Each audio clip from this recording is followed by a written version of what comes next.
നിങ്ങൾക്കൊരു കാര്യം കാണിച്ചു തരാം കേട്ടോ. കണ്ണ് ചോദിച്ചാൽ മൂക്ക് കാട്ടിത്തരുന്ന കുട്ടനെ കാണണം. ഇതാ കണ്ടോളി. എടാ നമ്മുടെ കണ്ണെവിടെ?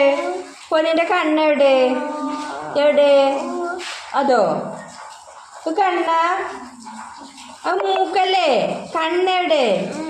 കണ്ണ് കണ്ണ് കണ്ണാട്ടി കൊടുത്താ മറ്റേ ഒരു കണ്ണടിച്ചട്ടി കൊടുത്താ ഒരു കണ്ണ് ഇതോ കണ്ണാട്ടി കൊടുത്താ. അത് മൂക്ക് കണ്ണ്. എടാ കണ്ണ്. ആ കണ്ണ്.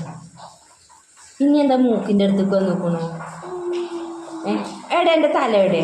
എൻ്റെ തല എവിടെ? തല അത് കാത്. എവിടെ കമ്മലിട നമ്മള്? അതാ അമ്മ കമ്മലുണ്ടോ? പൊന്നെ പൊന്നെ എന്താ മുണ്ടാത്തപ്പോ? അതിൻ്റെ ചോറ്റും കൊടുക്കാണ്.